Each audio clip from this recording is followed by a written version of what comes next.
We are. Okay. All right. It's good to be back. Yes, it is. Don't mind the squeaking Yeah. for all zero viewers.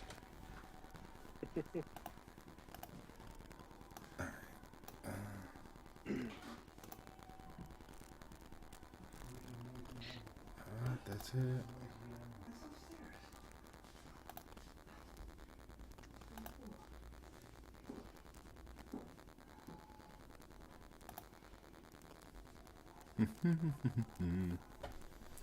I'm getting some feedback from you or something.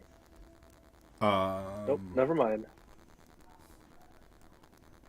Glad my confusion provided to be a good sound check. There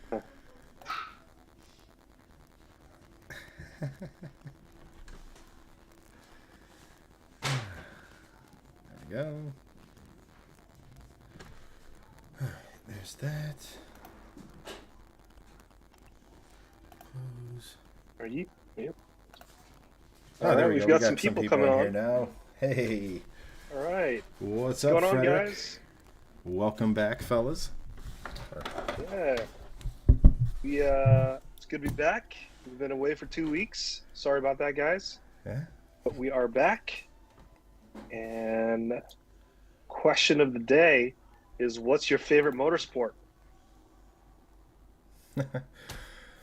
Chad, why don't we start with you? Oh gosh, it's actually not that difficult. Sports car racing, specifically like IMSA, WEC.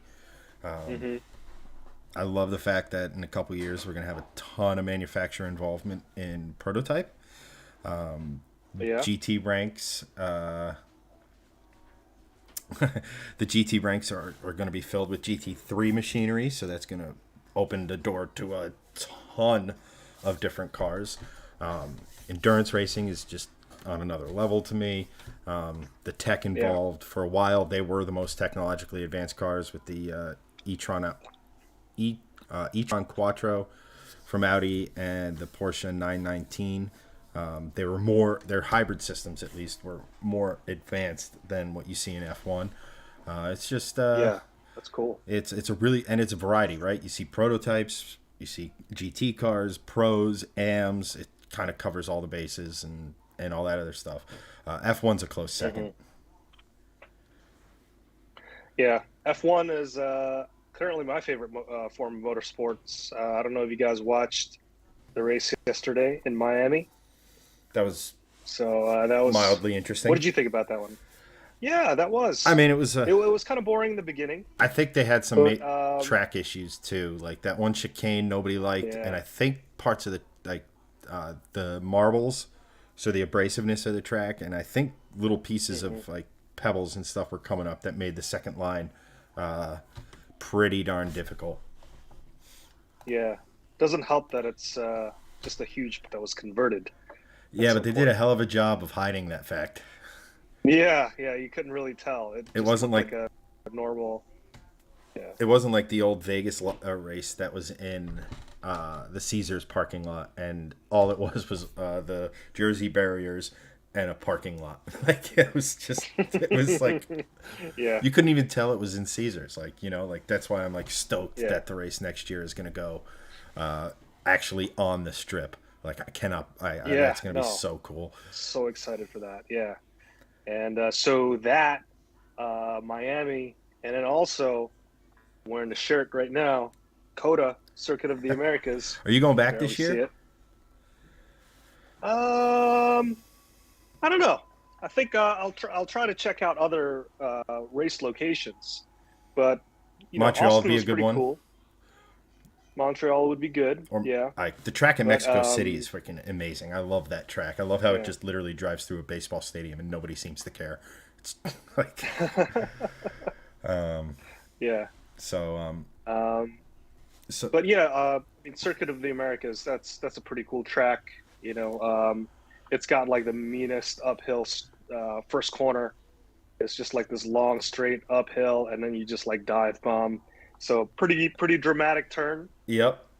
And Um, designed for passing, Probably you can not the see most that in a dramatic. lot of the braking zones too.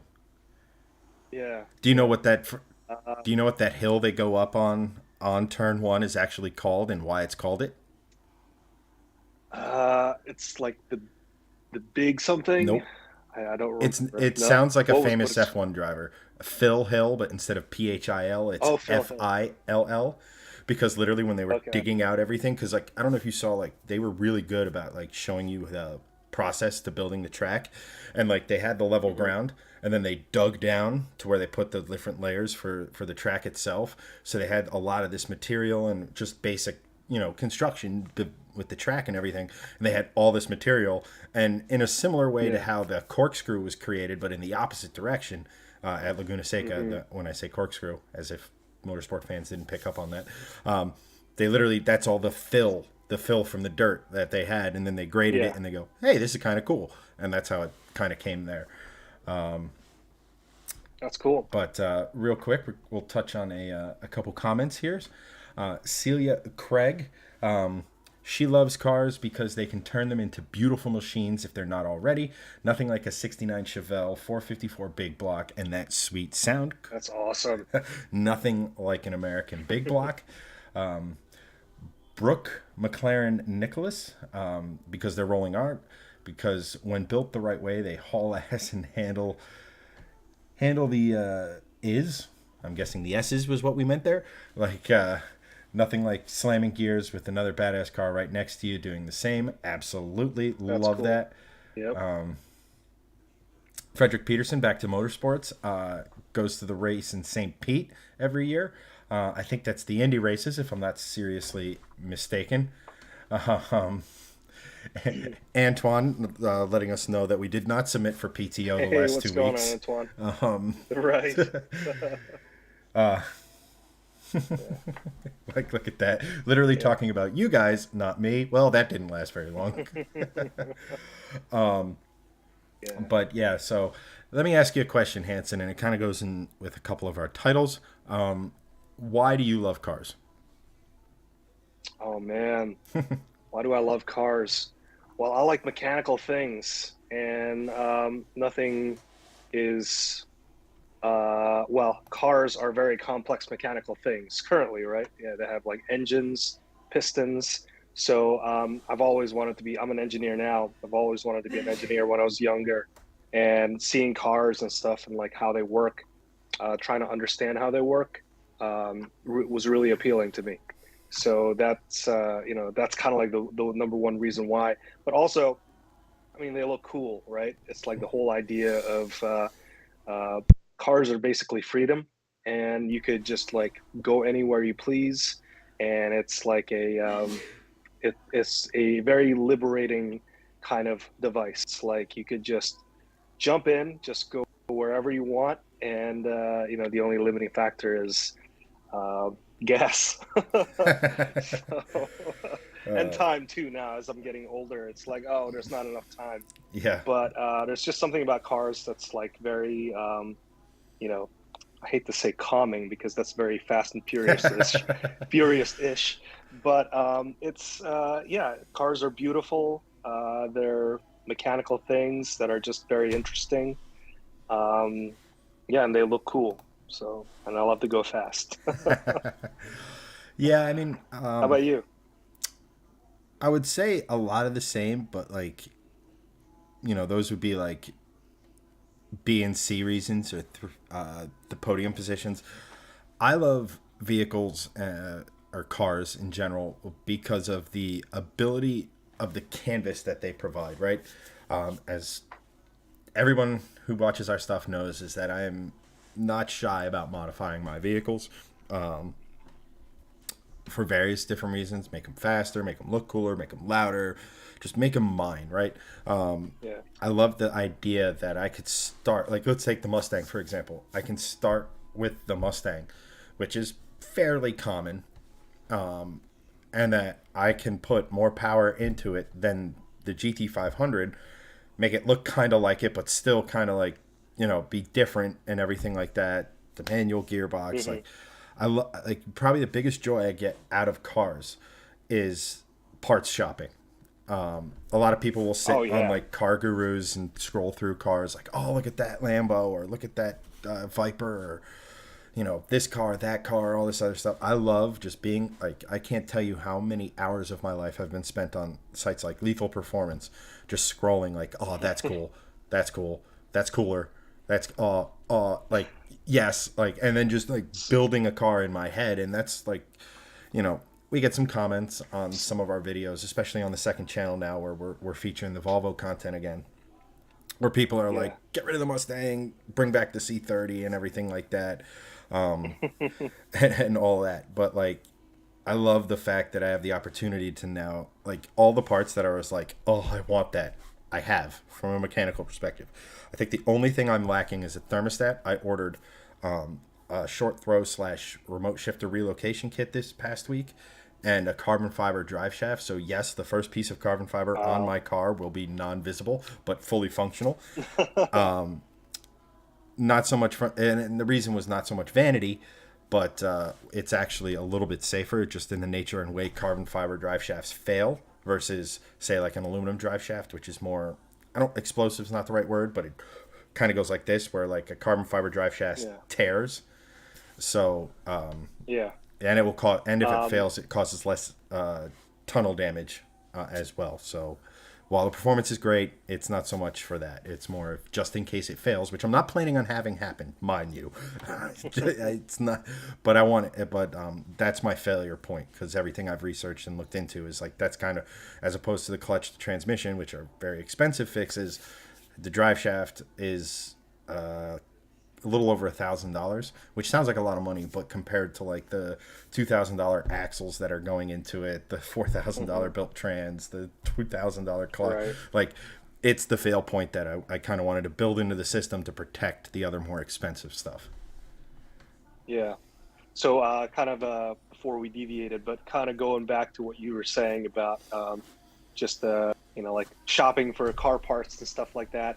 I recall, and I might be dating myself here, but um, back in the day when magazines were much more popular, they had magazines like Sport Compact Car Magazine, and this is kind of like in the heyday of like modifying your Honda Civics and whatever.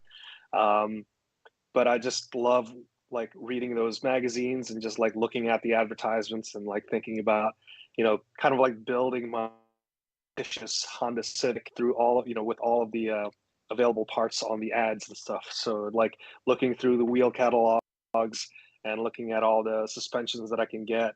So I just remember that when what you said about shopping for car parts and stuff. Certainly, that's one of the things I love about cars is just like again being able to like modify them too.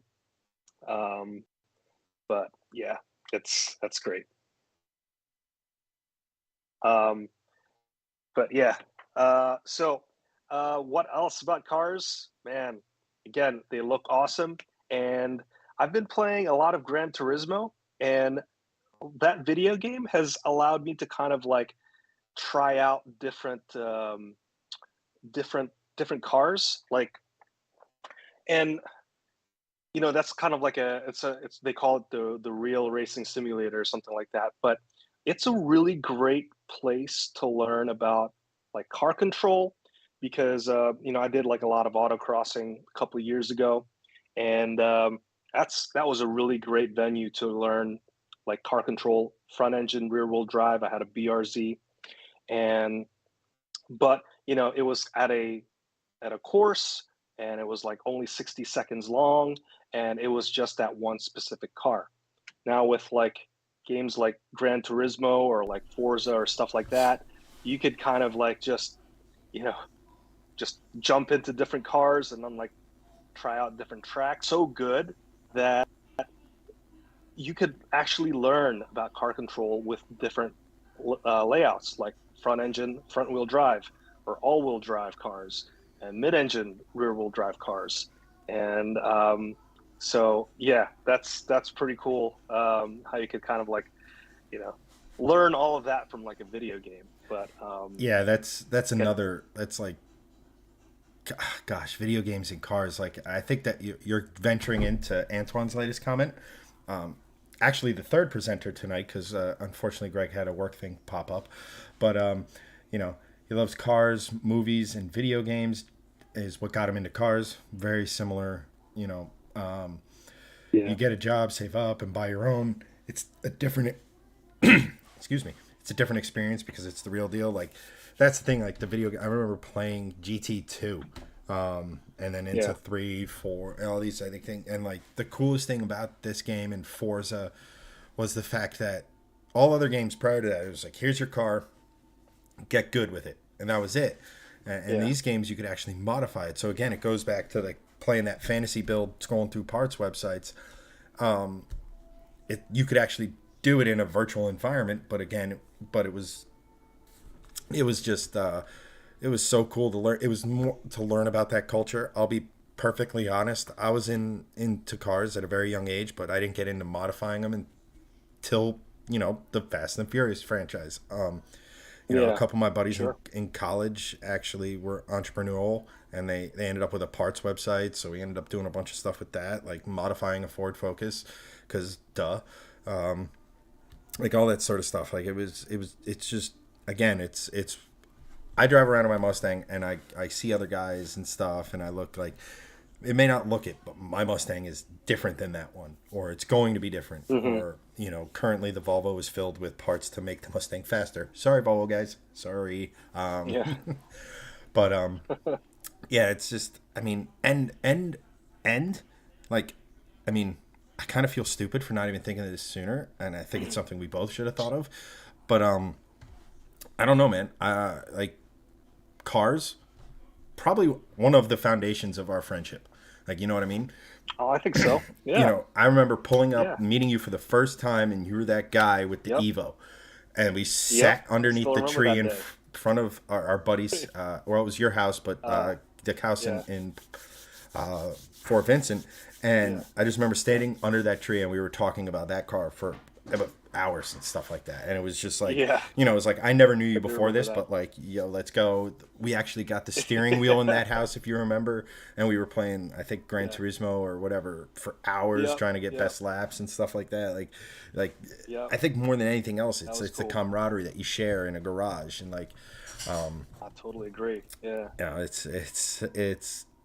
it's weird. Yeah, if you told me at that point when we were sitting there talking that we'd now be sitting here talking in front of, literally tens of viewers. Yeah.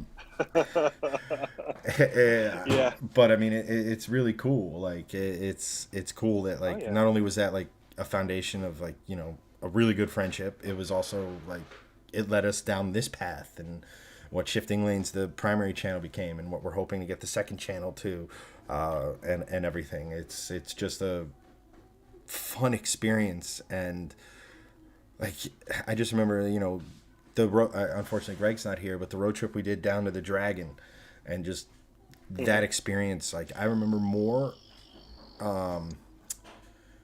almost more about the sitting around the campfire after the day, after we filmed, after we hit the Dragon God knows how many different times and everything, and Yeah. just sitting around and talking to people and all that sort of stuff. Sorry if you can hear that, that's my cat. Just she's upset because there's a new pet in the family. um, but like sitting around the campfire talking with the guys, like I couldn't really specifically tell you one corner from the Dragon that I was just loved hitting every single time. But I could sit here and I could almost tell you verbatim when he's not here to defend himself, but Greg having Yeah. a cocktail or two after the fact. No driving was after his, but like putting wood in the fire, talking to the guys, talking to this.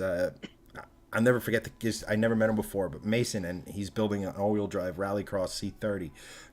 Guys like Rich Forsyth, who is a Volvo god. Yeah, I guess, and that's not hyper. I mean, if you have a question about a Volvo, he can answer it. And I don't know how he remembers people's names, because if it were me, I could either fix the car or remember your birthday, but I'm not doing both. So, Yeah. but yeah, But Stuart. yeah, no, I remember that day vividly. Like meeting you for the first time, and yeah, I rolled up in my Evo. I was like, someone else knows about this car. But yeah, it's like, it's always great to talk cars with people because it's like, I I I feel like we're more of a rare breed now. Like I feel like car people are more prevalent in the past, but now it's just like I think generally people aren't as interested in cars as before. And like when you run across another person who loves to talk about cars, it's like you're my new best friend, you know? I And hope you haven't don't have so anything to do for the next 6 to 12 hours. yeah, it's like going to a party and like everyone's talking about, like houses and like kids and stuff like that. But then you find that one person who's like, you know, oh yeah, I just, you know, swapped my engine like last weekend or something like that. I'm like, I want to know everything you did. Yeah, the other people are in the corner showing pictures of the house, the kids, the Yeah. everything, and it's like, all right, so this was a pain in the ass to get this bolt out, but I finally did.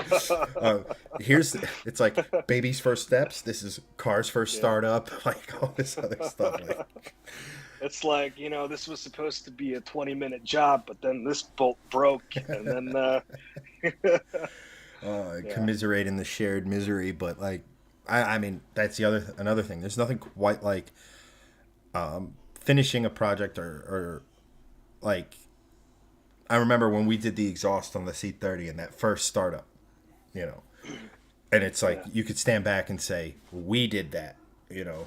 That's Yep. another crazy cool thing. Kind of goes along the lines of Stuart in chat. You know, he was spent years as a mechanic, fixing stuff and making it go like a rocket.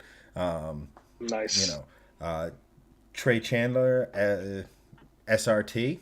If Lou and Courtney are watching, they give you the thumbs up of approval there. More from Antoine. Well, the pandemic kind of ruining that. After the 2019 auto shows, everybody is thinking about other things. I think that's going to your point about Yeah, how the that's audio true. enthusiast Yeah. is dying, and Yeah. and auto shows in general are dying. You're our man. You were our man on the ground at the New York Auto Show. We something we used to do Yeah. together, but like I don't know. I don't know if it was pandemic or supply chain related, but even before COVID, I remember like the fate of certain auto shows was up in the air Yeah. because even back then, like the demon reveal that you went to was done the night before the auto show, if I remember correctly. Yeah, it was. You know, Yeah. so That was that was in a garage somewhere like in by Javits Center. But yeah, like even before 2019, um, manufacturers started like dropping out and like losing interest, at least in New York Auto Show. And that's probably because, maybe they had like kind of like little impact to it. But um and then like in the latest one, Audi didn't show up, Mercedes Benz didn't show up, BMW didn't show up. So it's like the luxury brands like just decided not to show up, and even like Honda didn't bring anything. So and like they have a large market here, and they didn't even show up. So yeah, it's like maybe it could be like interest. It could just be that we're just getting back into the swing of things. I mean, this is just like the ramp up, but also yeah, supply chain issues. I mean, right now there's very low inventory. Cars are very expensive. So if you can't sell cars, why market cars, right? Like that could be an argument for not even showing up. It's like, yeah, we just don't have anything to sell. So that could be it. yeah, I mean, hopefully that is it. I mean, I also think there's kind of a point of saturation. I think in some spots, like I really want to go to Geneva, I really want to go to Detroit, and I really want to go to Tokyo. Not necessarily in that order. Like the Tokyo Auto Show, I definitely that's at the top of my list of things to do because of cars. And then spend Yeah. like a week or two out there just with the car cult. Mighty Car Mods and a couple other channels did something similar. Just hanging out in the car culture, seeing like the hot nights with even like the Bozozuku stuff or the crazy light show Lambos and Yeah. stuff like that. Like the car culture over there is just so different. And to the same in the same vein, Cuba's on my list of places to go because of cars, because of just how Yeah. creative everything had to be, and what have you. So like that's cool. But like as far as like auto shows and stuff, I don't know. Like between manufacturers, even before any of the crisis hit, whether it be supply chain, COVID, etc., they were already doing their big reveals separate of everything. And I think in a digital Right. age that we live in, and just how good stuff like YouTube and everything is, and the access that people can give you from the seat of your chair, it's from the seat on your couch. I think that plays a lot of it into it. Like, it used to be like it would be on TV, but like at a set time, and it was just better to go. It's still better to go, but now you don't have to worry about Yeah. thousands of people being there and all this other stuff. It's just this weird time, and like manufacturers don't like sharing the stage, and that's why I think you saw like I think Dodge did it with the Demon. I think there were other ones that did very similar things in years prior, things of that nature. Oh yeah. So, but let's see here. We have some more comments to kind of get through. Elijah, he started loving cars from watching Transformers as a kid. Nice. Bumblebee's Camaro being my favorite car. Are we talking fifth gen Camaro or the second gen Camaro? Either or, Camaros are pretty. Mm. I'm not the Mustang owner who's going to dump all over Camaros. So Camaros in general are cool. Harlan Harland Chartrand loves cars because of Boost. Nice. Yeah. Cars, Swan Main. Hopefully, I got that pronounced correctly. Anyone new to chat, well, I just want to let you know I'm the worst at pronouncing names. Yes, you are. Good thing I didn't follow that potential career in teaching like I wanted to. Cars are the best. To you when you like you two, like when you build your own one or just a vehicle. I like. I think we might be running into a Facebook Translate thing there. Mm. And then, interesting question from Antoine. He asks, outside of shifting lanes, where do you guys work? Are you guys working normal 9 to 5 Oh, jobs? Yes. The short answer is to that is yes. yeah. I work as a director of golf at whether you believe at a golf course, if you can believe it. Basically, running the golf side of a golf course, leagues, day to day stuff. Pretty much any. It's a small time golf course, so if it's a job involving golf, I tend to do it, and if no one else is around, I'll be behind a bar or stuff like that. Golf is probably my second passion after cars. So I'm lucky in the fact that I get to work in both of my passions.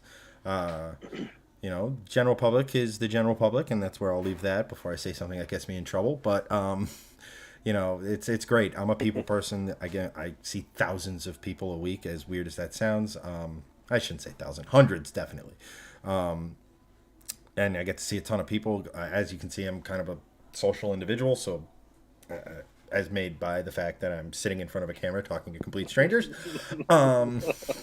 So, so yeah. Before that, I actually sold Hondas for a short period of time. Hated every minute of it. And before that, I worked for Enterprise Rent a Car, which was a great learning experience. But it's a meat grinder there. I think they were like 20 or 30% retention over a 2 year span. So you can kind of do the math there. That's But awful. Yeah. yeah, it's a young company and they know it. So they always know that there's some college kid that they can Yeah. train up when you leave. So Right. how about Or take advantage of, basically. pretty That's much how I it's see I it. mean a college kid at They a don't know any better. you know Yeah. oh you have debt, here's 40K or which isn't a lot, Yeah. but it's more better than Yeah. zero. So Yeah. how about you? You're not a Uh, 9 to 5, if you can talk about it. my 9 to 5. Yeah. I'm a mechanical engineer at an undisclosed location. That's all I can say about that. uh, Yeah. International Man of I can't Mystery talk is too his much day about what I job. do. So But I do mechanical engineering work. My background is in mechanical engineering.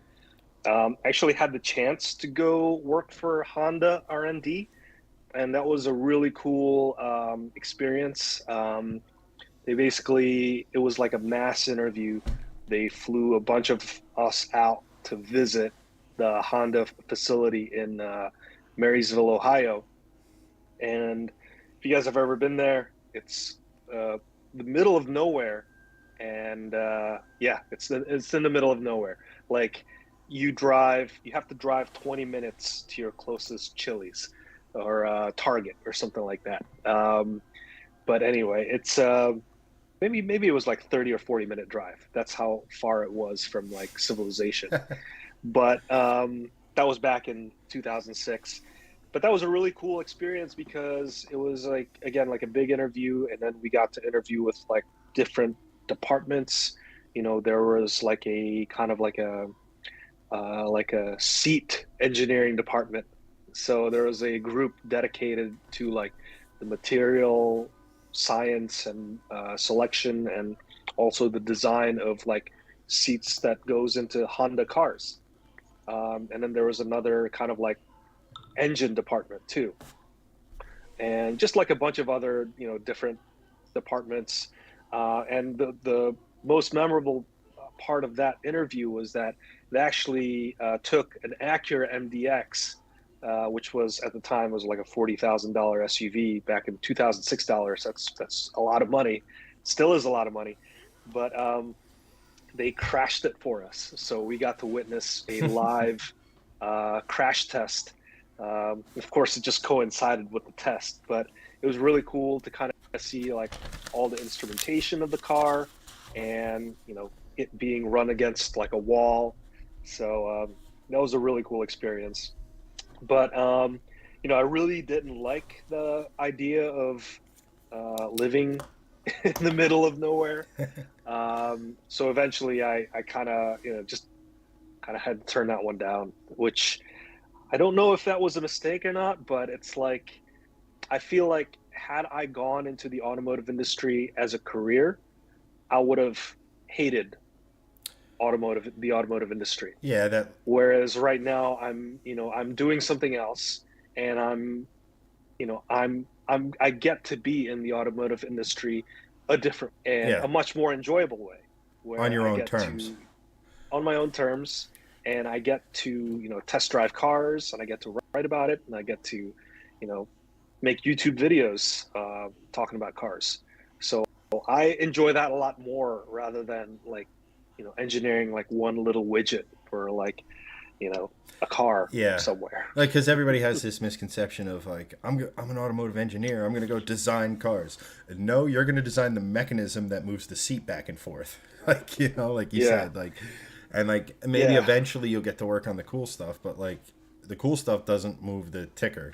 Like the yeah, Civics, the Accords, the CRVs, etc. Those Hondas are what you know keeps Honda in business. As cool as stuff like the S2000 was or the Type R is, you're yeah. not going to be Honda's not going to stay in business very long just making those types of cars, which is why it's kind of funny Well, that the S800 uh, or S600 was their first ever car, two-seat yeah. sports car. So, but I- I'll tell you what the career path.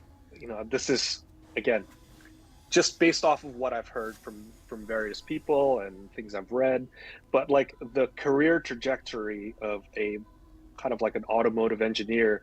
I mean, it varies, of course, but like chances are you're going to be brought on to like design a specific component, and maybe it could be like an assembly of things, but it's like fairly small widget for like again some sort of a HVAC kind of vent or like mechanism or like something like that. And potentially you could kind of like transition to another department where you're working on other things. But then eventually, you could probably become kind of like a project manager or something like that, where you become in charge of those things. And if you're lucky enough, potentially you could become kind of like a project engineer or a project manager for a vehicle. You maybe like oversee kind of like the entire development. At that point you're like fairly high up, but kind of like the excitement of like designing like an entire car it becomes more of a kind of like a managerial kind of endeavor instead of like an engineering. So it's like dealing with a lot of like schedules and timelines and stuff like that. So it's like really stressful and like boring stuff, you Yeah. know? But in the end, you do get like all the glamour for like bringing this car to fruition. Like, for example, like the father of the Toyota Supra, I got to, I got uh, the good fortune of like sitting down right next to him and, for dinner one time. But it's like at his level, that's all about like, again, managing a program, not really like designing like tiny widgets in a car or like Right. designing the entire car. Making sure Joe's So, department is doing this and Tom's department and so on. Yeah.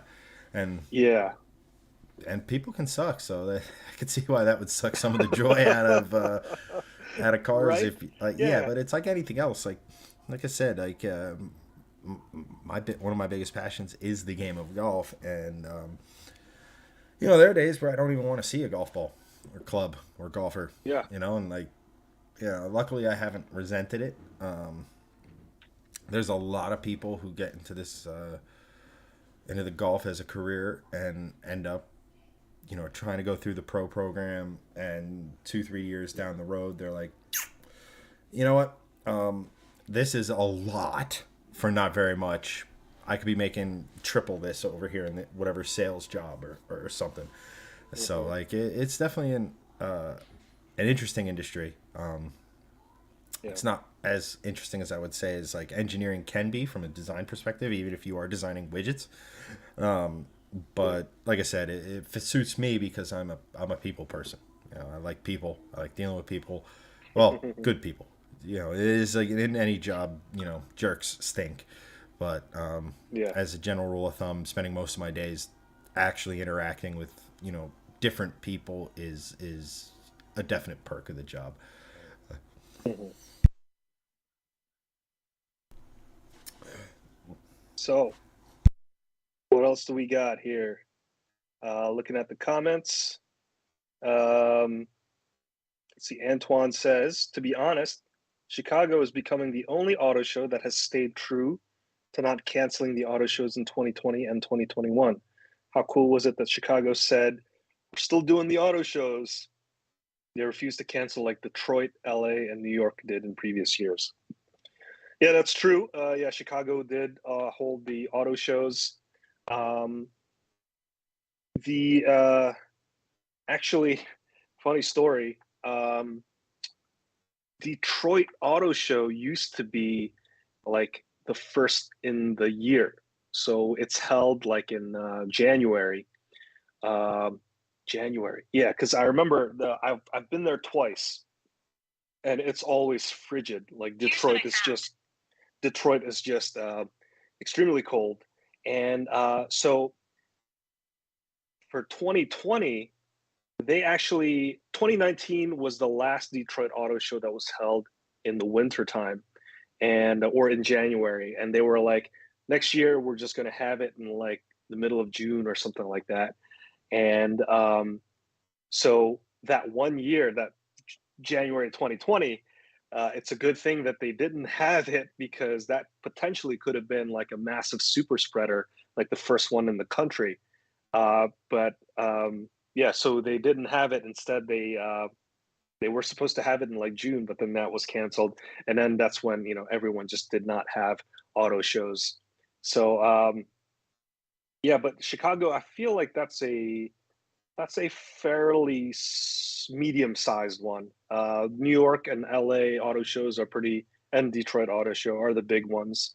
I remember when I was growing up in Baltimore. Baltimore has an auto show every once in a while, and that was like a fairly small one. But yeah, no, it's cool that Chicago still held it. So hopefully you got a chance to go, Antoine. Yeah, like um, I think there'll always be a place in the automotive landscape for auto shows. Whether or not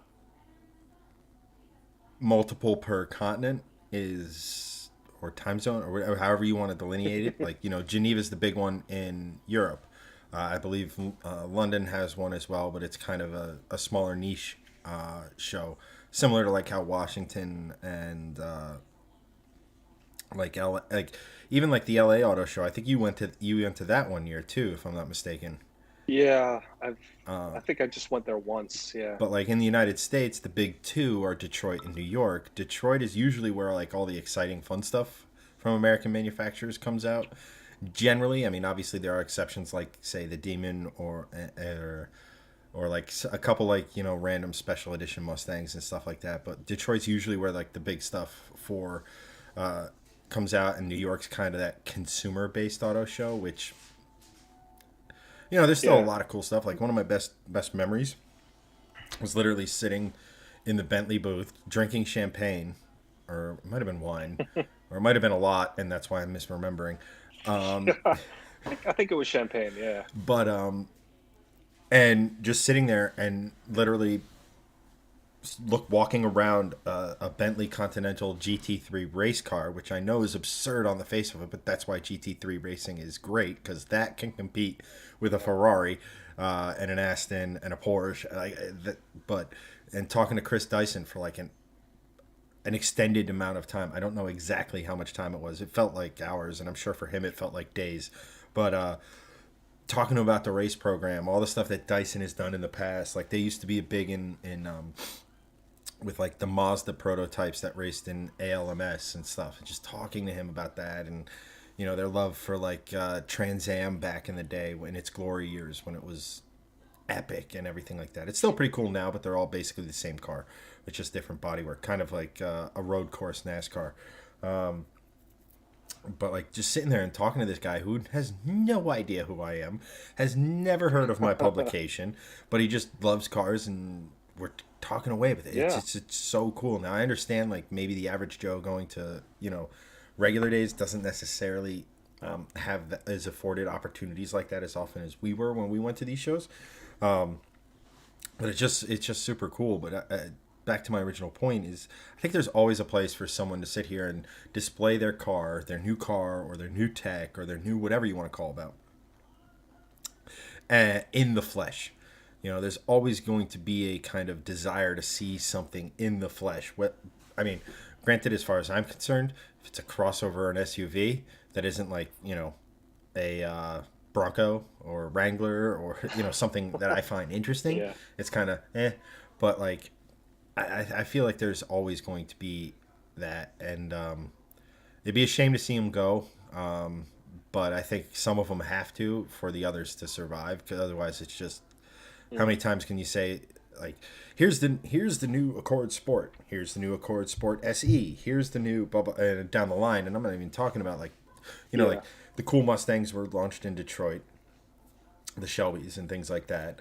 I believe the Mach 1 was as well. And then we got the 50th anniversary, and the big to do about it was that they brought it up to the top of what was either the Chrysler Building, or it couldn't have been the Chrysler Building, the Empire State Building, I believe it was. Oh, that's right. Empire State Building. Yeah. And one of those pointy buildings in New York, Hmm. which is 45 minutes from me, which is mildly embarrassing. But at any rate, I just remember that was the big to do about that car. And I'm like, I don't care. Like, it's a Mustang. It's cool. It's got some nice 50-year anniversary trim or whatever. 50 years anniversary of being at the New York or some, I forget what It's the. 2014. So yeah, 1964. So 2014. Yeah. So, like, I I remember think it that. was. Yeah. Like, and I'm like, I just remember not. Like, I love Mustangs since I was, Yeah. since I knew what cars were. And that did absolutely nothing for me. So, like I said, I feel like, there's certain stuff they have to do. There's certain press stuff they have to do, and everything. But like, there'll always be a need for it. The shows I tend to gravitate more towards are, like I said, Tokyo, just because of the car culture as a whole. Oh yeah. I really want to go to SEMA one year, preferably with something we make. If a boy can dream. Yeah. But that actually, so that actually brings me back to Swan's most recent comment. Do you make your own project cars or personal cars to go rally, street, off road?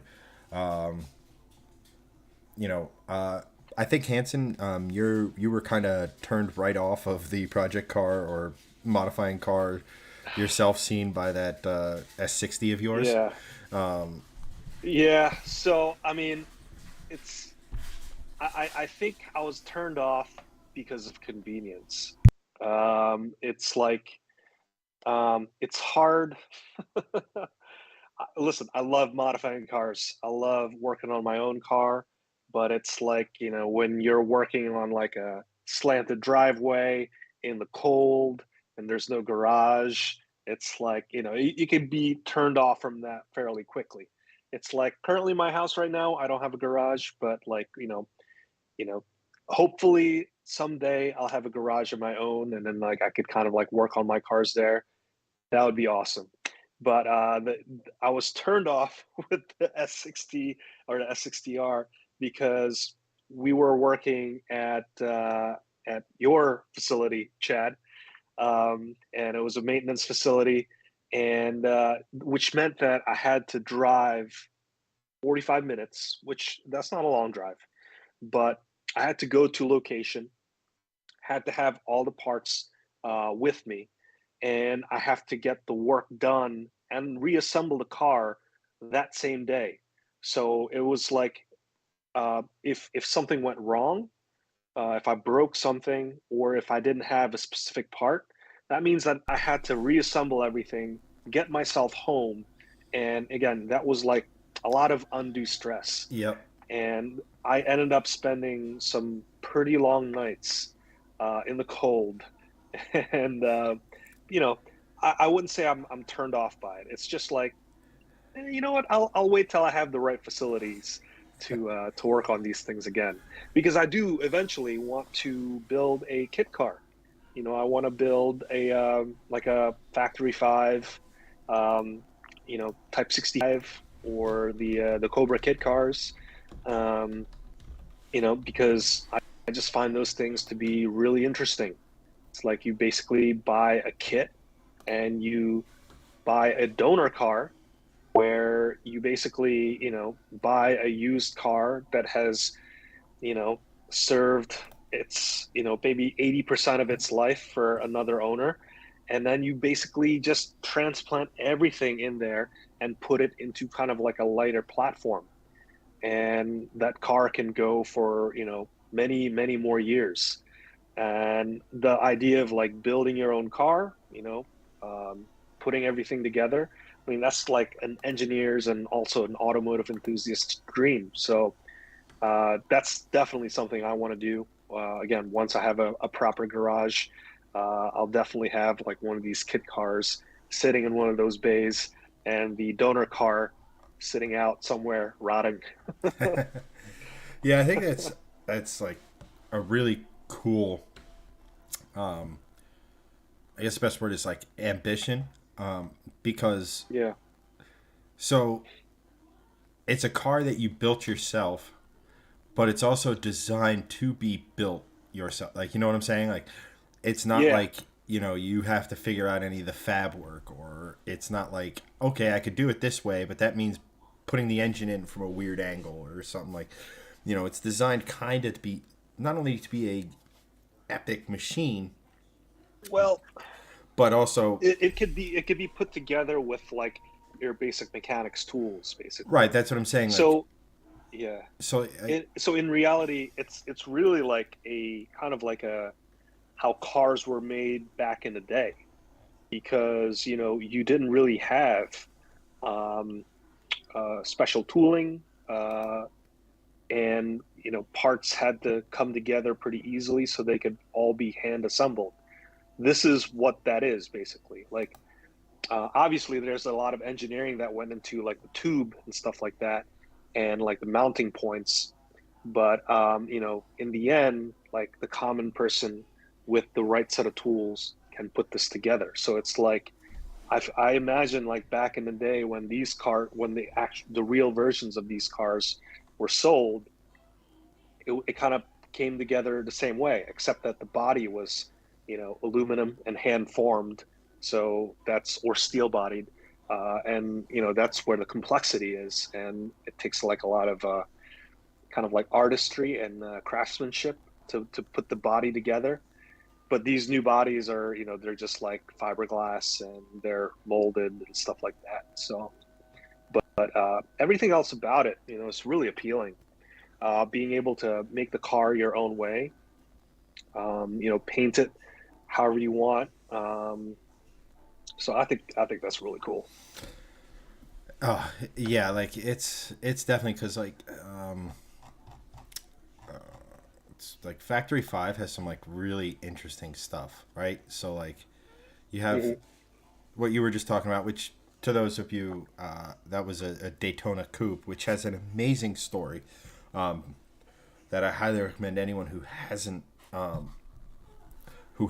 looked it up or watched on the Daytona or the Shelby Cobra Coupe, that they go and absolutely check it out because everybody thinks it was with the GT40 where Carroll Shelby uttered the very famous line, "Next year's Ferrari's ass is mine," but it was actually from a controversial way as the 1965 season ended, and Ferrari being Ferrari, like some of our younger viewers don't remember a time, and even you and I, Hanson, aren't really old enough to know how much pull Ferrari during especially Enzo's prime had with a lot of these racing series, because he would threaten to take his ball and go home, and everybody would be like, "Well, without Ferrari, what do we do?" And he Hmm. like I think for years and up until recently, I think up until Liberty Media took it over, Ferrari kept sole veto power of any rule change in Formula One. So literally, we have 10 teams in Formula One right now. All 9 of them could have voted yes, and if Ferrari voted no, it didn't pass. Oh Like that's wow. kind of the level of which Ferrari has power. And in this particular season, Ferrari knew they were going to lose, and they decided to convince the FIA for some reason. I forget the exact reason off the top of my head, but that they convinced the FIA that the season finale should not be a points-paying race. It should be labeled an exhibition, which effectively handed the championship to Ferrari, which pissed Shelby off, and which is why he said, Oh "Next wow. year, their ass is mine." So like it's a Wow. really cool story. Like they did all of the aero work on that car because remember this is in a time without wind tunnels.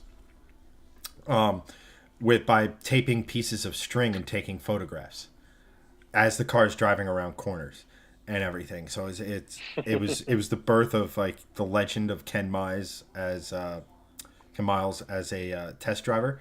It was like kind of the first Yeah. car that you really, really, really like internationally just kicked the snot out of everyone.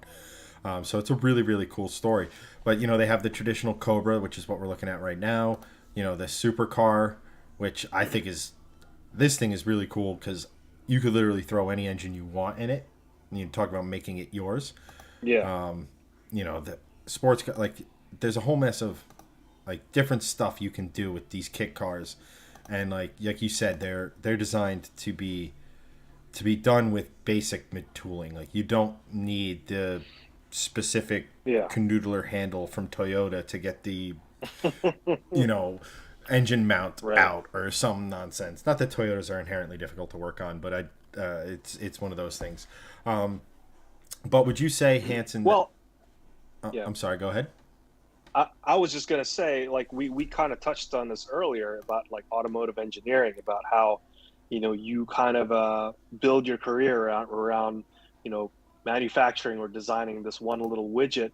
Well, like a lot of modern cars nowadays are just so, specialized. They're built by robots essentially, right? There's like welders that are robotic, and they have special machinery with like that could kind of assemble a lot of these things that, if the common person were to put together a 2018 Toyota Camry, they wouldn't know where to start, right? Because like the unibody is like this complex thing, and like the wiring is just like a crazy mess, um, and it's just ultra complicated. But these cars are, they're fairly simple by car standards. It's just like a big tube. It's just a fiberglass body, and everything just kind of bolts in together. And you just kind of choose, what kind of engine you want, kind of transmission, and what kind of rear end. So pretty simple stuff, relatively speaking. It is still difficult. It is a lot of labor. It's a lot of planning. So, but if you like that stuff, if you like kind of like putting puzzle pieces together, this can be like a really rewarding thing because at the end you get to drive it. Assuming that you can actually title it and stuff like that. Right. Well, But there's methodology to titling and things like that. Um, but yeah, but would you say when you look at a project now, let's not look at the hot boy version of this. Back. There we go. Now, when you look at a project or a car or something like that, is it a cool like canyon carver? Is it just something cool, unique? Do you have like a like I know you like to autocross, like an end goal for it. So for right now, Yeah. like the Veloster is basically. I know a lot of the decision for that vehicle went into the fact that it was a pretty good autocross platform, and correct me if I'm wrong. Yeah. But Yeah. is No, there something that you it's focus on, or is it just like every car is different? yeah, I mean, like I really want to do it for the experience of building a car. That's really like the primary goal. Like anything after that is like, cherry on top. But I envision that like once it's built, once it's like properly painted and everything, that it's basically just going to be an awesome like grand touring car. It's going to be like a just something to like take road trips in. Now with the Roadster, it doesn't have a top, so it's like you're kind of like limited to unless you get like a top for it, and um, but it can be kind of like a harsh environment to drive in. Hmm. And then that's why the Type 65 coupe, or yeah, or the Daytona is more appealing because of the roof. Um, but I imagine that's done. Yeah, it's going to be kind of like a car show type of car. Maybe I'll like drive it to work every now and then just something to really enjoy the driving experience with. But really, the appeal is in putting it together. Kind of the just the thought of like this thing that is shuttling me around everywhere. I built it. Yeah, like no, it's and like to also have that point of pride of like going to a car show and people kind of being like, "Oh man, look at that," blah blah blah, and then in the back of your head knowing like, "Yep, that was a pile of metal before I came along," you know. Yeah, So, yeah, no, it's definitely like there's so much of that. Like, for me, it's based on the car, right? So like, the so when I had say let's go back through my project cars here. So the M3 was strictly to get a fully functioning E46 M3 for the V70R to go up against, and then eventually modify it, just because those S54s can actually make a pretty significant amount of NA horsepower. And anyone who's watched our streams knows I'm a big fan of NA power, especially when I enjoy my boosted Mustang eventually. That still cracks me up. Um, like yeah, the IS 300 was supposed to be like, what if Lexus made an ISF back in the day? Uh, so like the straight six Howl, naturally aspirated. So like it was meant to be give me all the same feeling of the M3, but with a you know not falling apart chassis. Uh, yeah, the C30, that was actually kind of one of those do-it-yourself cars. Like, the Volvo community and some of the guys that are here is insanely awesome. I mentioned Rich beforehand, and he, I could literally call him and tell him, "Hey, I'm struggling with this," and he'd be like, "All right, stick your hand in here, turn it 30 degrees counterclockwise, look for this bolt that you feel shouldn't be there, and then just put pressure on it, and like you're doing this, like what the hell is it?" And then all of a sudden pops loose, like yeah, and he did a huge help with all that sort of stuff, like to do all like the intake manifolds, the downpipes, the I think which you helped me with, the the front mount intercooler, like basically every single from throttle body to turbo housing or rear of the exhaust housing on the turbo is all aftermarket, and it was all stuff that I did. That was a really cool Mm-hmm. experience.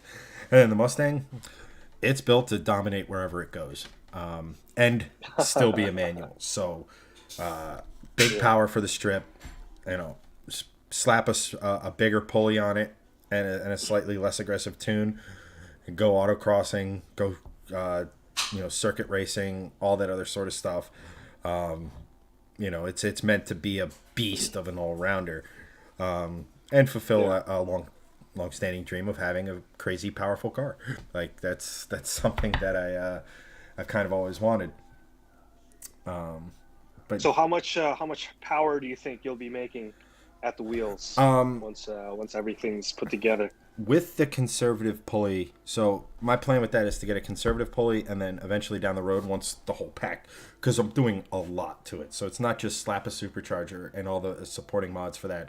It's supercharger, it's catch can, it's oil pump gear, it's crank sprocket, it's transmission, clutch, flywheel, drive shaft, axles, stop the hop kit. Like pretty much everything is Yeah. going to be touched. So as once it gets sorted as a package, then I'll be going to a smaller pulley. I'm aiming with the big pulley to get around 650 at the wheels. I'm aiming with the big pulley or with the small pulley to be nudging 700 wheel. Mm-hmm. Eventually, that's the goal, is to get it to 700 wheel, whether or not it's via boost or other things. Eventually, I would like to do cams in it, not because I want that lope. The Coyote doesn't lope. Even when you have pretty aggressive cams in it, anytime you hear my generation Mustang or a Coyote loping, it is literally the tune faking it, and I hate that. But yeah, 700 wheel is the end goal. Somewhere between 630 and 650 with the parts I have in hand right now. And again, that's just to, I went from 390 wheel horsepower to 450-ish wheel horsepower, right, with the first set of mods. And then I don't want to go full hog into the next set of mods until I kind of have, again, it's sorted, me sorted. Like that's a lot of horsepower. And even though it is a centrifugal horsepower, which delivers power much more linearly than, say, a PD or even a turbo, it's still a lot of power at the top. And that, I don't care how big your tires are, it can knock them loose. So Yeah. progressively getting to the power levels and like kind of learning with the machine is kind of my goal there.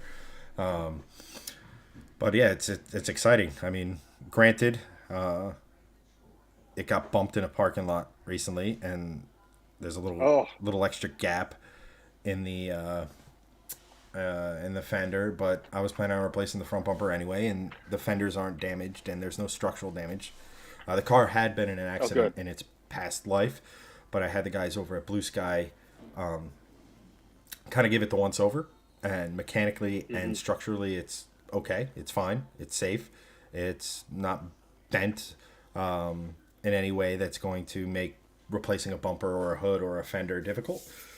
So, Mm-hmm. like I said, I eventually want to put like the 500 front bumper on it, 500 side skirts, a pretty aggressive wing that isn't too hot boy. But I see a lot of these things with wings, and yeah, it needs to happen. That's actually going to be when I get to that phase, one of the parts that chat's going to help me pick out. So that's going to So be kind of exciting. so here's a question for you, because we make fun of people who put M3 badges on their 325i BMWs. What's the general consensus for Mustang owners, for people who have regular Mustangs, and they putting on like GT350, GT500 front bumpers to make it look like the more expensive thing? Is that a faux pas, or Well, is that okay? it actually, so most of the time when I'm on like the forums or the Facebook pages, the guys who like say, "Oh, that's you're up badging your car," blah blah blah blah blah blah blah blah, are either guys who don't own Mustangs, sold their Mustang, own a two valve, which is two or three generation, or a generation after the Fox body, I should say. Mhm. You know, like they're guys who aren't like most of the S550 guys understand the fact that there are four aftermarket bumpers for the S550 Mustang. There's one made by some random company and it looks okay, but not something I'm going to spend thousands of dollars on. The kit, at least. The second kit is the Roush kit. And again, if you're putting a Roush bumper on, it's saying, hey, I got Roush power. So it's kind of the same thing. And, you know, then the 350 bumper and then the 500 bumper. And that's it. Those are our only options. So if you want a Mm. good looking, if you want a good looking front bumper or bumper kit or anything for these cars, you are up badging it. And for me, Mhm. it's okay if the car has the power and kind of performance to kind of back it up. And what I mean by that is like I wouldn't put a 500 bumper on my car now as it sits, making 500, a little over 500 at the crank. I Mhm. wouldn't do it. But since it's going to be pushing GT Okay. 500 power levels, and granted, it's not going to have the magnetic suspension or any of that sort of stuff, but it is going to have upgraded suspension. It is going to handle better than a stock 5.0 in all of those Mhm. aspects. I believe because it has kind of to back it up the performance. It's not like I'm putting, you know, it's not like it's an EcoBoost. And if you own an EcoBoost, they're great cars. Just they're the lowest trim level is what I'm trying to say. It's not like someone putting a GT 500 kit on an EcoBoost and still only making 350 360 horsepower or something like that. Like to me, if you have the power to back it up and then some of the other supporting mods, then it's okay to do certain Sure. stuff like that. Like, you know, Okay. Fair. so, but we actually have quite a few things to touch on from chat. Antoine asked if we heard anything on the Type R reveal. There's some conflicting reports. It's another one of his longer comments, but I'm paraphrasing. Correct me if I'm wrong, please. Have you? You're our industry insider. Any word on the R? Yeah, actually, it's going to be revealed in June. That's the word. And so I think it's. I'm not sure where it's going to be revealed, but yeah, it's getting kind of close. That's next month. Yeah. We've seen a lot of spy shots on it. You know, it's been floating around the Nürburgring, and not too long ago they mentioned that it set the record for front-wheel drive cars in Suzuka. You know, Suzuka is like kind of like one of those famed circuits over in Japan. So if you want to do well in Suzuka, so it set the record there. So yeah, I'm really looking forward to it because this thing is I mean, it looks so good, right? It looks so much better than the previous gen. The previous gen just looked kind of pretty a little too intense. Over I mean, designed it would be the turned me kind way off of from saying that. yeah, it turned me off from buying it when I was shopping around. I eventually bought the Veloster N, and I mean, it helped that the Veloster N was cheaper too. But I thought that the Civic Type R was just a little too crazy looking. But this one, I'm like, if I were in the car market, like when this is coming out, and considering that there's also the 400Z coming out, the GR Corolla coming out, um, I mean, this would be a contender, even though it's like a front wheel drive car, totally different Well, than the rear wheel drive and the all wheel drive. I think it was But yeah, this would be up there. Top Gear UK tested it performance wise, at least, against the LC 500. So, and it held its own. You know, there's some wizardry Crazy. and some witchcraft in that front differential and the software that controls it. That I mean, it eliminates the That's front wheel nuts. drive tropes, right? Like doesn't want to turn, Yeah. understeer, all this other sort of stuff. But that actually brings to another interesting question of the sort of JDM legend cars. Let's say you mentioned the 400Z or just the Z, I think they're calling it. The Z, yeah. We'll throw the GR Corolla. We'll throw the manual Supra in there. the Type R in Oh there. yeah, that's right. Which one are you taking? Ooh, that's a tough question. Like the GR Corolla is really interesting because the all-wheel drive nature of it is pretty interesting. You know, like how they're able to achieve the torque split between the front and rear axles. Again, I'm looking at it from an engineering perspective where how they achieve that is really fascinating, where they kind of overspeed the rear axle. And then it just depends on how much clutch engagement the center differential does. It gives you that 60-40 torque split or 50-50 or 30-70. So you can get that drift mode. So the GR Corolla is pretty interesting for me personally. But I think the one I'm looking forward to the most is the 400, or sorry, the Nissan Z, because I like cars that aren't too expensive, and the Z, the Z is, I mean, it is expensive. It's going to be expensive. I think it's probably going to start somewhere around $40,000, but from that $40,000, you can get a 400 horsepower out of a twin turbo V6. I mean, isn't that crazy? Right? Like that's insane. I mean, it's Like the it's Mustang GT. How much is the Mustang GT now? they're It's probably very similar if like I had to 38. guess. Yeah, Yeah. like it's in that Let's look it ballpark. up. Like I'm pretty sure the Z being priced in that standpoint, it wasn't an accident. You know what I mean? Right, right. So And it's funny how yeah, the so fastback the starts at driving 38 for the 50. at 38. Okay. Wow, that was a good guess. All right, Hanson. Wait, um, can we do this? but There we go. and, No, and all right. The internet just. no, no, sorry, I missed it. All Missed right, it. moving on. Moments passed. um, but what's the wheel horsepower on that 420? So okay, so So it's the crank it's horsepower is 460 on the Mustang. 460. Okay, okay. So the Mustang is still kind of like the better performance buy, Well, how but heavy is the Z? if you want, Because if it's under uh, you know, 4,000, it's lighter. it's You probably know. got a better power to weight ratio. Well, not so much the power to weight, but just less weight to move around. You know, like as you Oh can yeah, attest to, like trying to autocross an S60R versus a BRZ yeah, versus a Veloster N. The more mass you have to move around, whether or not the power to sure. weight is the same, that mass being able to move around really takes away from some of the driving experience, especially if you're not at the limit. You know what I mean?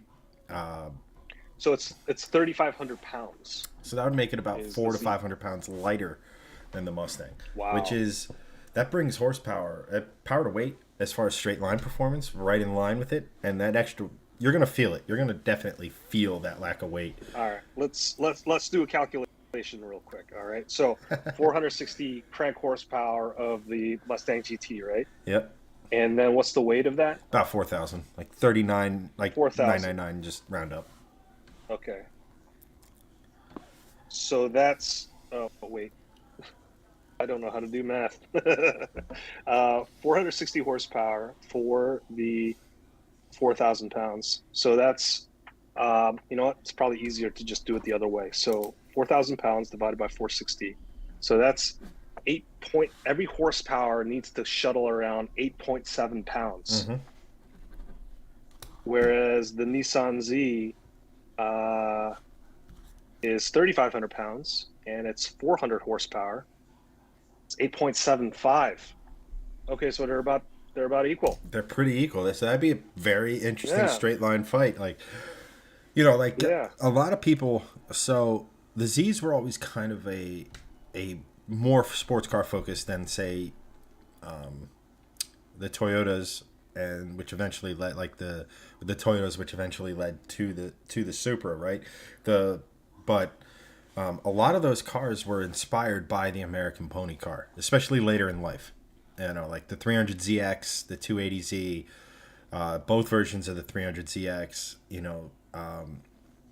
They're aimed squarely at Mustang buyers or Camaro or Yeah. Challengers. Well, maybe not Challengers because Challenger enthusiasts, need a boat license. But at any rate, um, but like they're aimed at the same, so it makes sense that that matches it performance wise from a power to weight. And those 3 liter sixes, it's got a downpipe tune.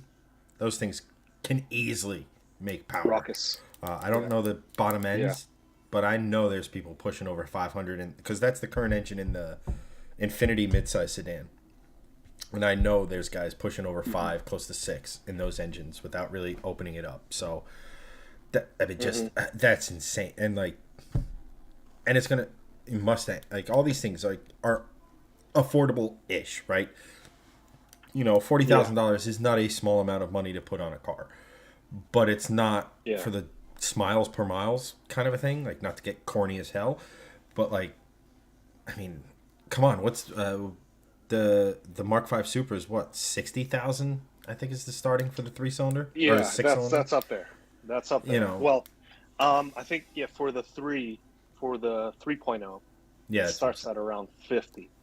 saying. Okay, And it's probably more now because I think there's a pretty good markup on them. Last I heard, but still, huh? yeah, it's up there. It's up there, and I thought it was funny that so the driving event for the Z just occurred maybe like a couple of weeks ago, and then when all the influencers started kind of like showcasing kind of like a walk around video. That same day, Toyota announced that it's like, hey, we've got a manual going Yeah, into the not Toyota by Supra. accident. Yeah, so that's interesting timing. Yeah, no, that was definitely yeah. But I mean, well, that's the thing. Yeah. Like, I mean, performance wise, like that Z is going to be. I'm most intrigued by the GR Corolla. I don't Hmm. know if it's the hatchback enthusiast in me or what, but I really like the. I think of all the cars, that's kind of the most quote extreme, right? As far as like, Hmm. it's going to be Yeah, totally. arguably the loudest. It's going to be have the stiffest ride. It's going to have all eyes pointed forward on performance and stuff like that. And there's a part of me that loves that. There's also a part of me that's getting older and is like, do you really want to drive distances in a car that's going to try to ruin you? I'm not saying that this will. I'd be really interested to see how they, because it's a regular suspend. They're not running like a magnetic shock absorber or anything, right? It's just a regular No, coilover, it's right? just yeah, I believe so. Yeah, And yeah. they've come a No, long I don't way. think there's any. Yeah, no adjustable damping. Yeah. I'd be interested to drive, but I love the idea of, yeah, it could be comfortable, and yeah, it could be practical, and yeah, all these things, but nah, make it fast. Like, there's just something, something very appealing about that. The manual Yeah. Supra, like, and I make fun of it for being a joint project with BMW all the time and stuff, and that would never be the reason why I don't actually buy it because, again, without BMW and Toyota working together, there is no Supra. So we're better off having this Sure. sports Yeah. car than not having it, right? Yeah. There's just something about it.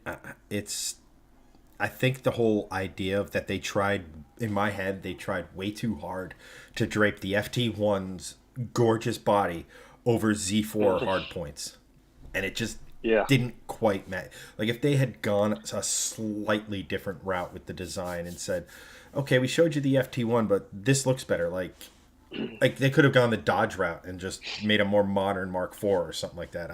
I'm sure you think of something different, but it's just the way it looks is like there's just something about it that doesn't look quite right. It's body kits help.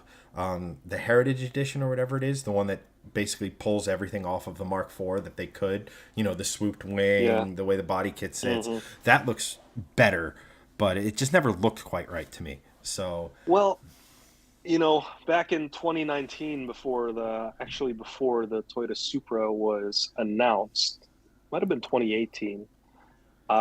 We got a the LC 500 to test drive, and I was driving that around, and I was love like, that car. man, you know, this thing. put a Toyota badge on it and call it the Supra, It and has the it would lines. have been fantastic. It has the It lines. yeah, it has it was a 2+2. The Mark IV Supra was a 2+2. Yep. It had like that long, attractive wheelbase.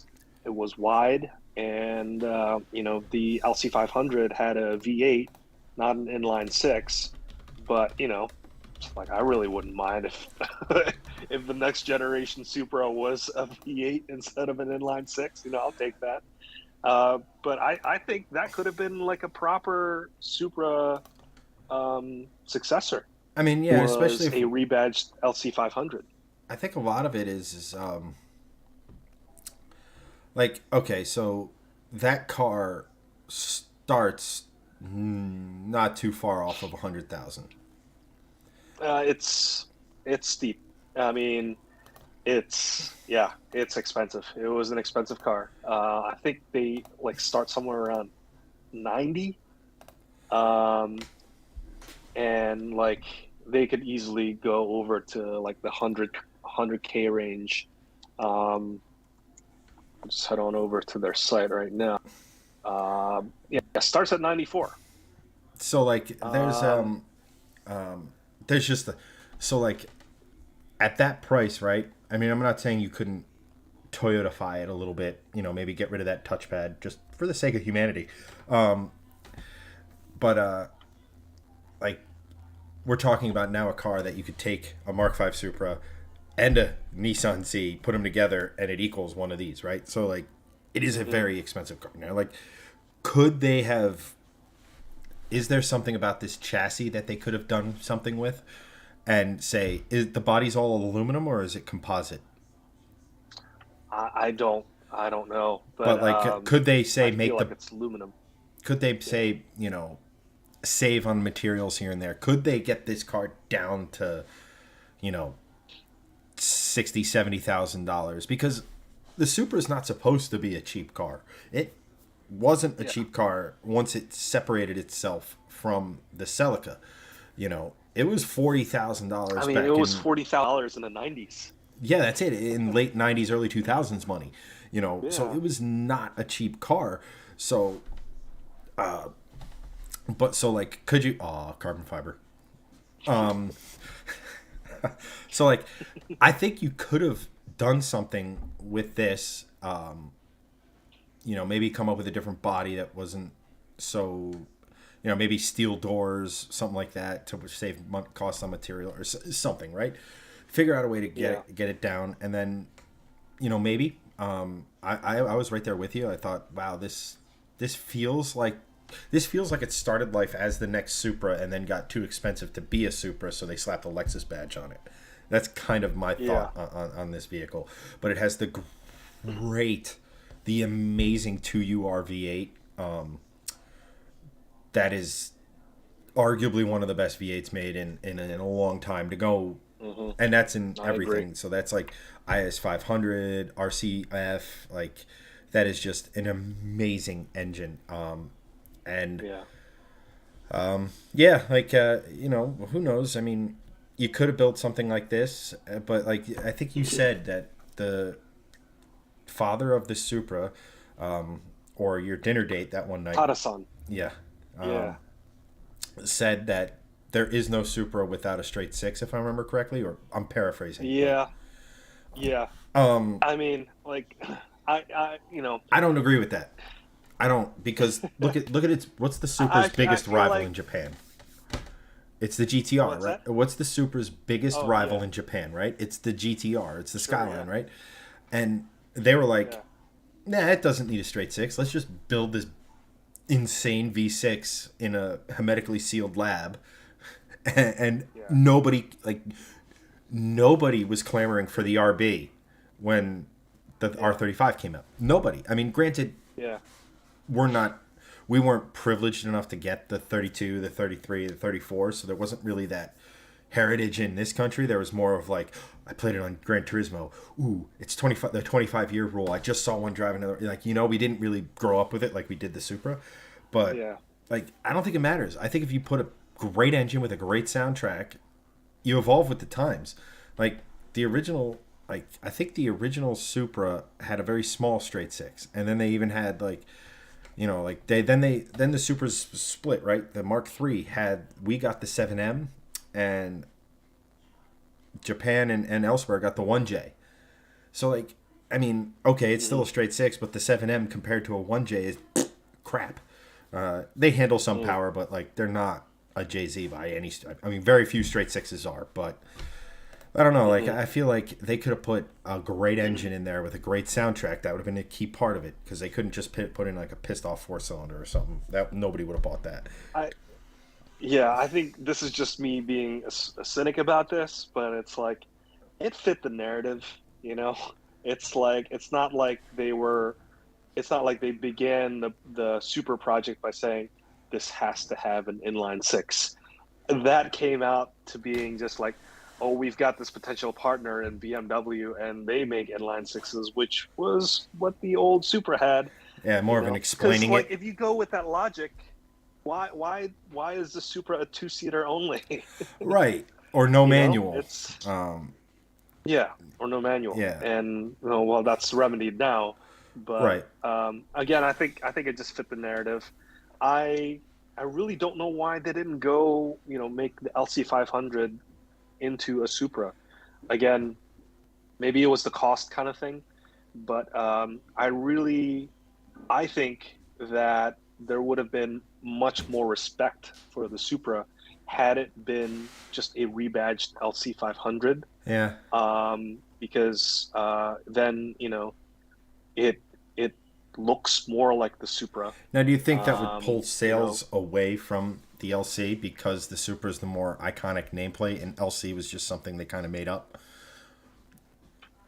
yeah. Well, possibly, but I mean, Lexus and Toyota, I think they have two very unique clientele. The Lexus owners are more likely kind of like the older population, that have more money, and then Toyotas are just for everyone else. Hmm. But the Supra is there for the enthusiasts, and that's kind of like the way it was back in the day.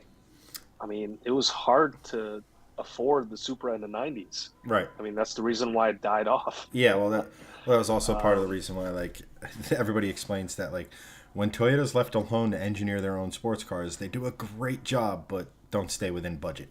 Like the LFA was a prime I can example of see that, that. right? Yeah. Like where they designed the whole thing and they're like, you know Yeah. what, it'd be better if it was carbon fiber, and then started over. Sell Yeah. the car you made. Like, but at any rate, we've been rambling on for a minute here, and I have two things in chat that I wanted Mm. to point out, and because they kind of go coincide with each other. Christian McGraw asks, "Where's Greg?" And Shane Holland, "What happened to the Volvo 240 project?" So on the Greg front, Greg basically the same thing that happened to us the last 2 weeks. The real world got in the way. His day job, and unfortunately couldn't make it. So you're cursed with our two lovely faces. And then as far as the 240, the long and short of it is the 240 is still happening. It's still being built. We're working with Red Block Performance to get that done as quickly as possible. I think it had to have an engine, the existing engine pulled and rebuilt and all that other sort of stuff. But it's coming along. We're hopeful soon we can give you a full-fledged update on it. That's something, maybe we'll have Greg do a video on, just because he's obviously more intimately involved with that car. But it's painted. It's got the wheels, the brakes, the suspension, the engine. It just needs some finishing touches before it can come home.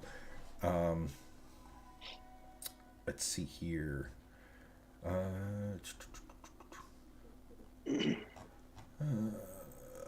Since we were speaking about pony cars a minute ago, Antoine had pony muscle car wars for a moment. When the Camaro is gone, and for all after the 2024 model year, the Challenger is supposed to be going mild hybrid EV, pukey emoji, and Hurricane i6.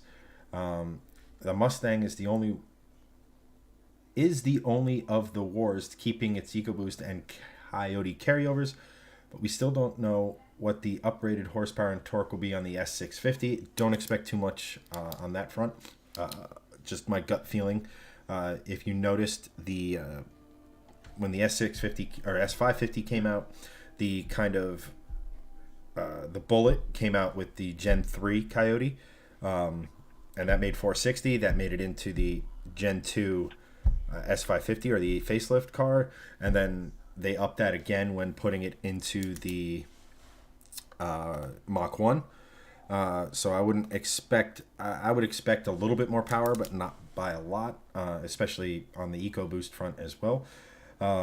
When the Challenger goes Hurricane i6, I might be the only one here that thinks that a Challenger with a straight six, if they don't call it the slant six, I'll be upset. But I think that might be a cool thing. Like, call me crazy, especially if it's making 500 horsepower. I mean, like it's rumored that it could do. With the new i6, or will Ford be the last one and cool one, keeping the V8 and the manual in both of the Mustang engines? I think the Mustang's going to be true to enthusiasts until it can no longer be that way. Like, until governments literally say, okay, it has to be this percentage of electric. It can have a gas engine, but it's got to be tiny, yada, yada, yada. And it's basically an onboard generator and stuff.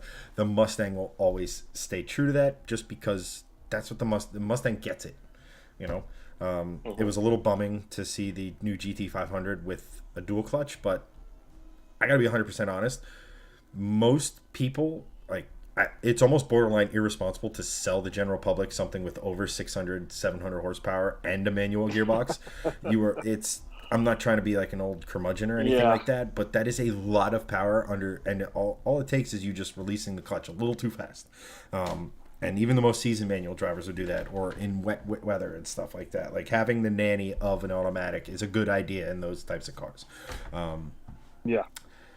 So, but like, I think in the regular Mustangs, the GT especially, it's staying true to its heritage. I don't think the manual's going anywhere. I just pray for the X650 they get rid of the MT82 and put an actual reliable, not made out of plastic in places. And yes, I'm not kidding.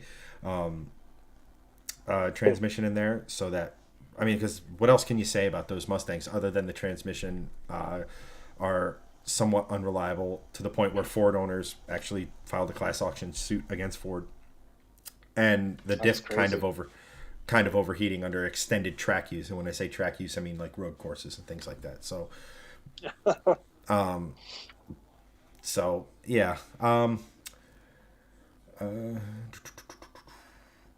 BMW.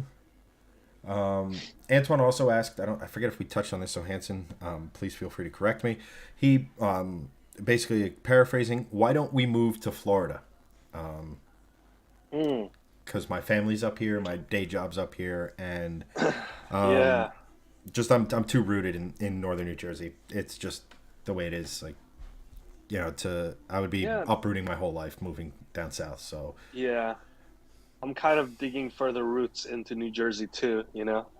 because we love property But taxes. I mean, Florida would be cool. Yeah, taxes are very high here. We know we have our friend Tavares is down there in Florida.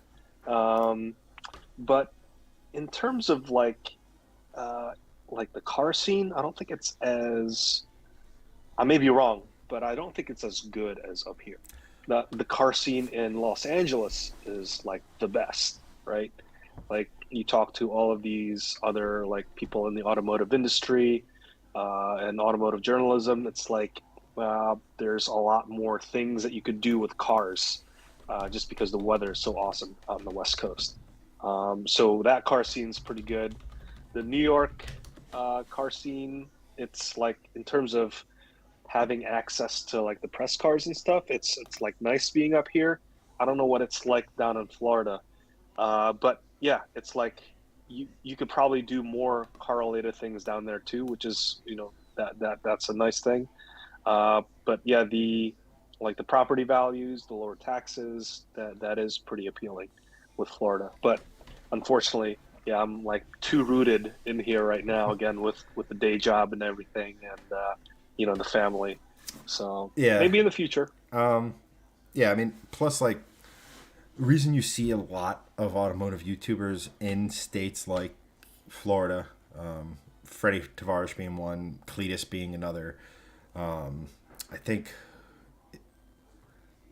I think Hoovy might be in that same boat. There's a lot in Florida. Is because Florida is like stupid relaxed when it comes to vehicle regulations. Like, you just watched how many times Cleater went to a drive-through in Leroy, which is effectively a go-kart or a Corvette turned into a stupidly fast go-kart. They're just so much more relaxed down there, so you have a lot more freedom if you have the means to build some pretty crazy stuff that doesn't that sort of stuff.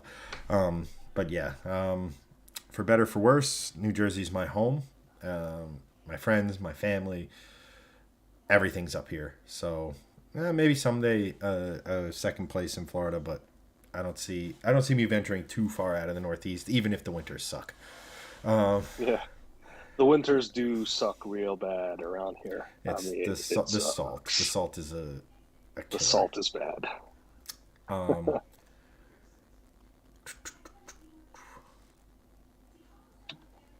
Christian asks for a roast of Greg segment at the end. I mean, we roast Greg weekly when we're on here, so Yeah.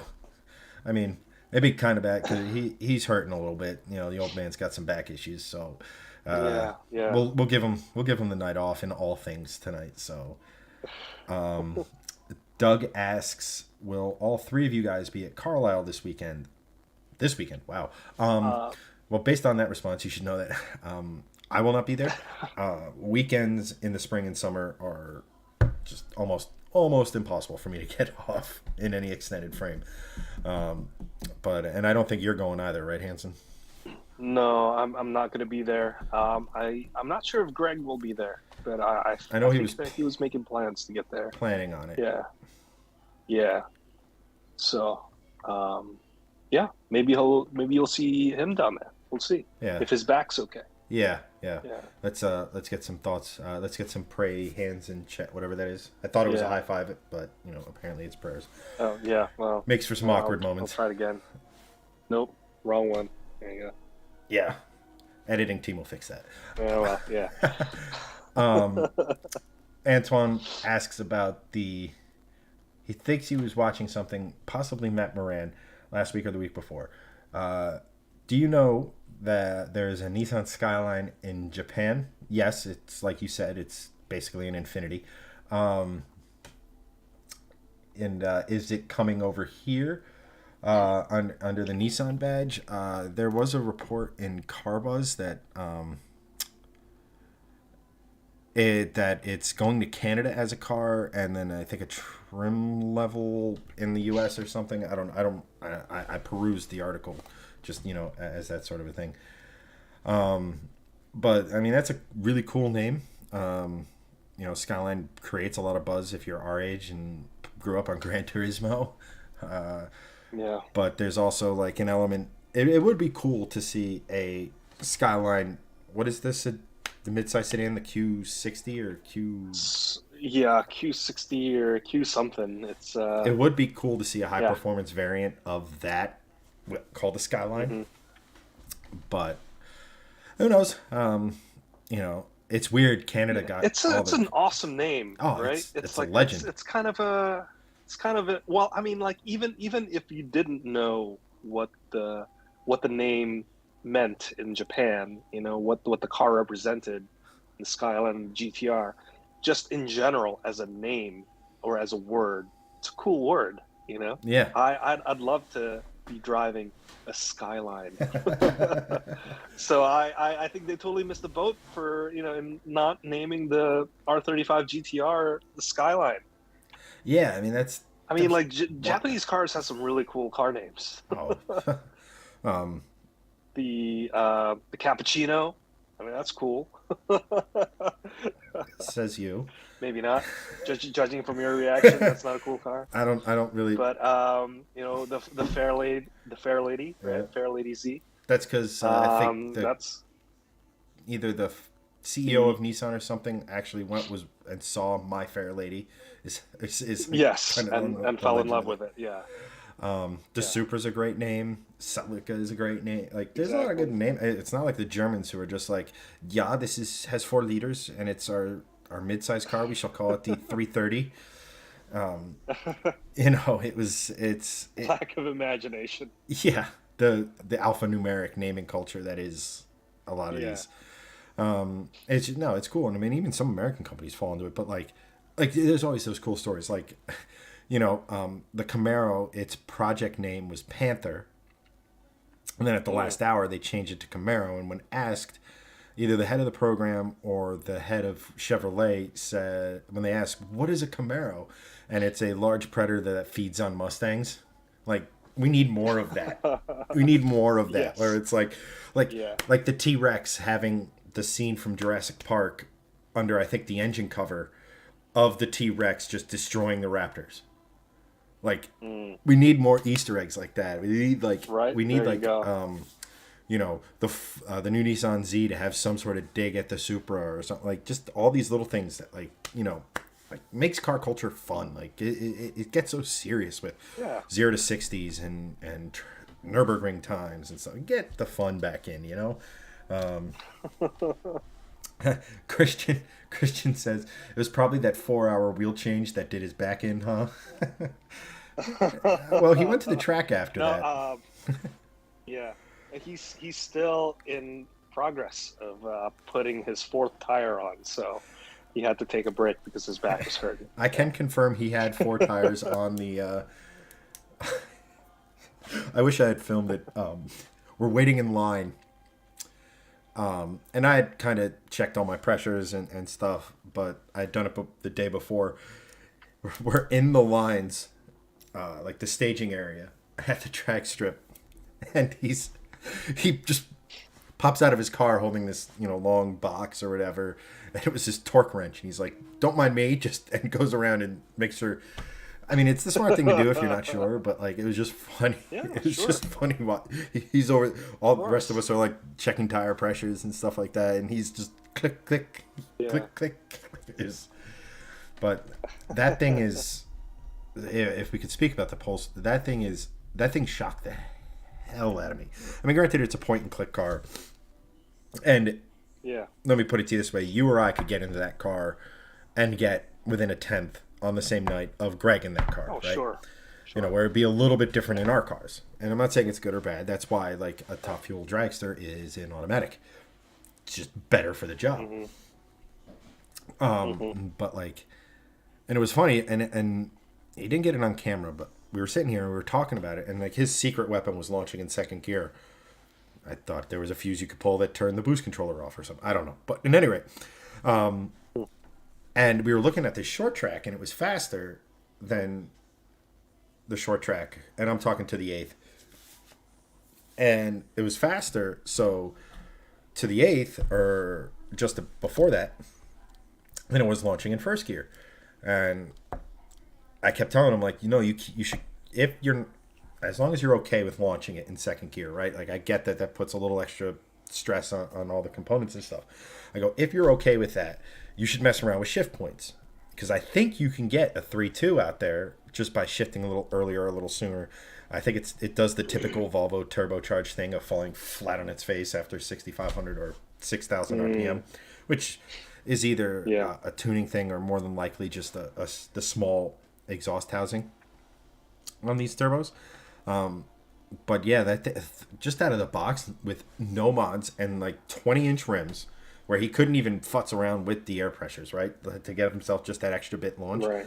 20-inch with like rubber bands for tires, and he's doing 13 threes out of the box. Yeah. Like, that's incredible, and Wow. and I've been trying to tell him. I'm trying to tell him that car would be a perfect vehicle for a drag and drive event, because again, it's plug and play, right? And all that matters is if you get colder air, you might make a little more power, but it's cool. And the other thing about that night that was nobody, like two guys came up to me and asked about the Mustang. And that was it. And then everybody was just fly. They were like, "What is this thing from Sweden doing here?"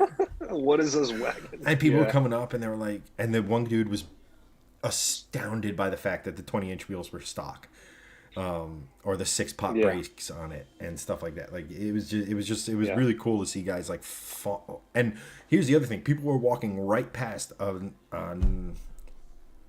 993, I think, Porsche 911, the Porsche 911 with an LS1 Hmm. in the back. They were just walking right past it to go to What? the Volvo.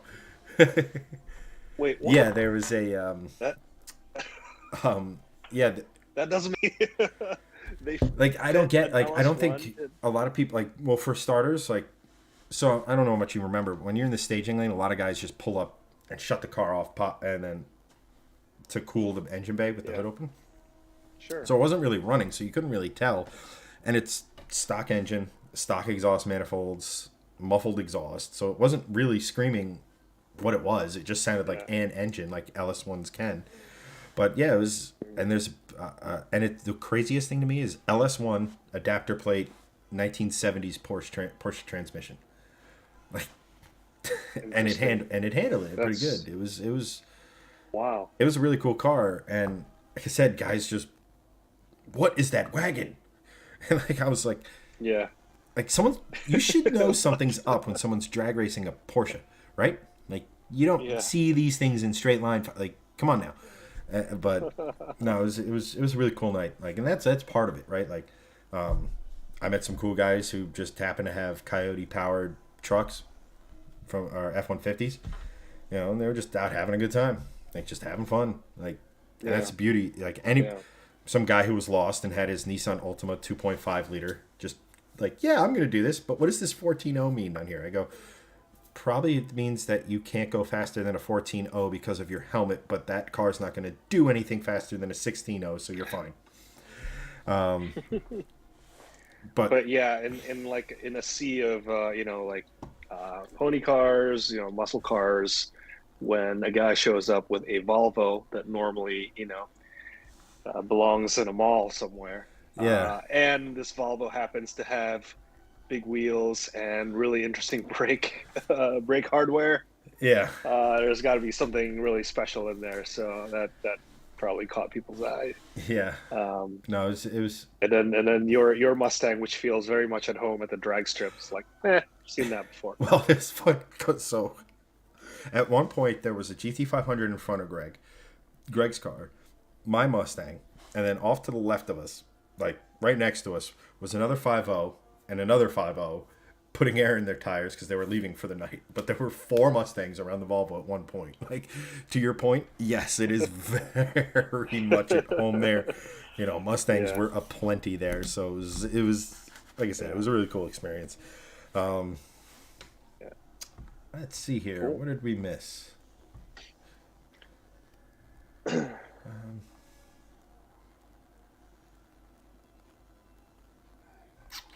Right. I think if there's nothing else, gentlemen, or nothing you wanted to Yeah. get to, Hanson, I think that might be it for the evening. I think for there was one thing because we touched on it earlier, but we don't have to talk about it tonight. But for everyone that's still on, I'd like to talk about this next time. Is what's your favorite Fast and Furious movie? Uh, Start thinking about it.